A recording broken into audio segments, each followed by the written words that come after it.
Hello, this is Corey, and today I want to show you how to set up an anonymous onboarding flow in your Django applications. So what is anonymous onboarding anyway? Basically, it's when you set up your product so that people don't have to create an account in order to try it out. So this can be really useful for B2C or business to consumer facing applications where people might not want to try your app before giving up their email address. And so today I'm going to show you the onboarding flow for an app that I've been building and that one person told me was literally the difference between them trying it at all versus sending it to a few friends. So let's get into it. All right, so this is the app that person was talking about. It's called Life in Weeks, and it lets you make kind of a timeline of your life that goes week by week.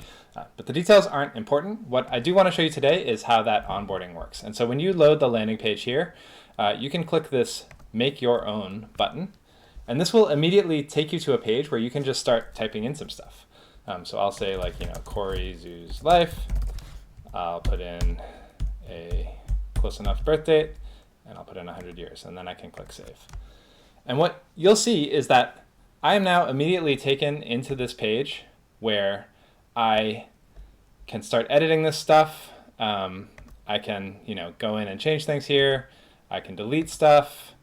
And you'll see up here, it says you're working anonymously and will lose your work. If you close this window, go ahead and create a free account to save your progress. And then, so now if I go through this sort of account creation flow,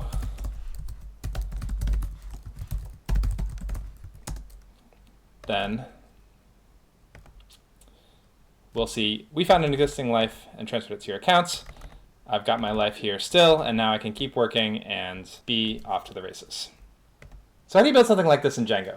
Now I'm going to go through that onboarding again and explain what's going on under the hood, step by step, and hopefully this will let you add something similar into your own projects.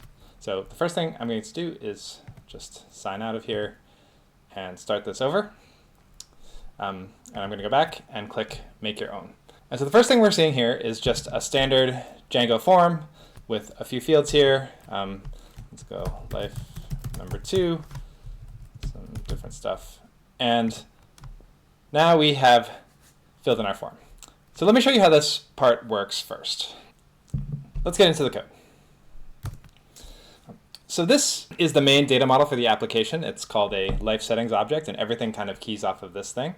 And the most important thing to notice here is just that the user that is associated with this life settings object has null is true and blank is true.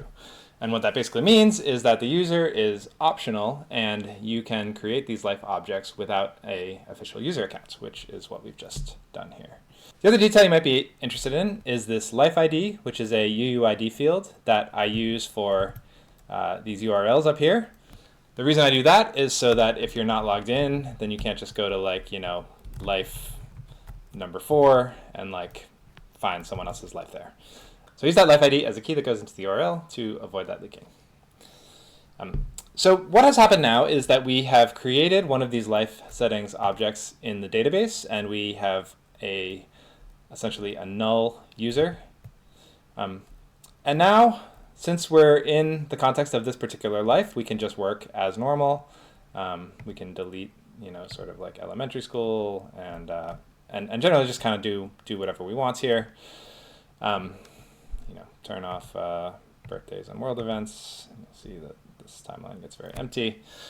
The other thing that I've done, which is kind of just a little detail, is I've actually populated some pre-existing default data in here. So you can see I set some dates for sort of when you're born and middle school, high school, college, career, and so on, as well as a few little events. And this is just to avoid sort of the empty state problem of a person just logging into your app and having nothing there to work with.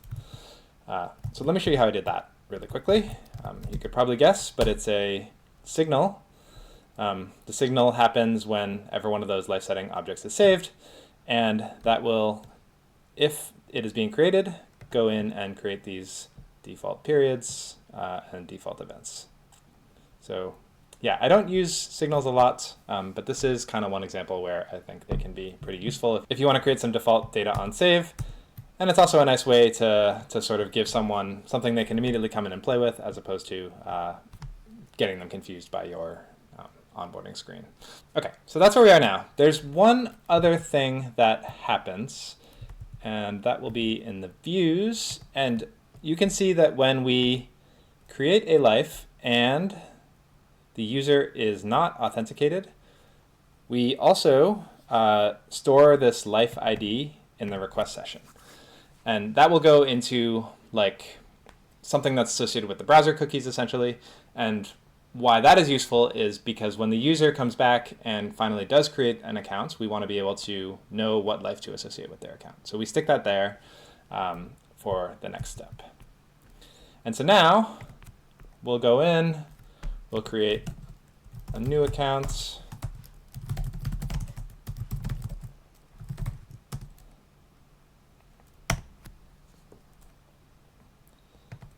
And now I can show you how this transferred into your account thing works. So I can probably just search for that, actually.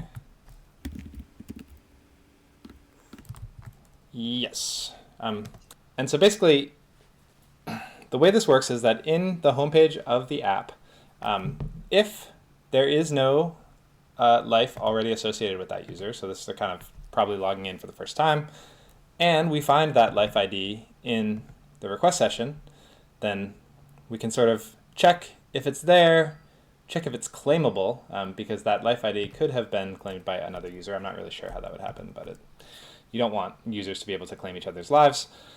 And then if it is there, if you do find something, then you set them as the user, you make it their primary life, and then display that message, and then send them to the edit view, which is where we are today. And so that is basically it. Those are all the bones that you need in order to do something like this. There are some other sort of edge casey permission things that you might want to concern yourself with. For example, you don't want anonymous users to be able to edit like other people's data. You want to make sure that if a life is owned, that it's sort of locked down. You can see that I have this editable life required decorator that I created. And this, I won't get into the details of this, but this basically kind of does all the business logic of like, if it's anonymous, who's allowed to edit, if it's owned, who's allowed to edit, and so forth. And so I kind of centralize this permission checking function in a single place, and then I can decorate any of my edit views. And as long as I have this decorator on there, I can be sure that either this is an anonymous user editing an anonymous life, or it is a logged in user editing the appropriate life. So I'm not going to get into that, but that is how you can handle some of the permission stuff. Yeah, so I think that's just about it. Let me know what you thought about this video. I'm trying to deliver sort of more information density per minute by walking through work that I've already done instead of the live coding streams that sometimes have a lot of tangents and things like that. Let me know if this was useful, or if I went through too fast, or you prefer the other format or anything else, and I will see you later.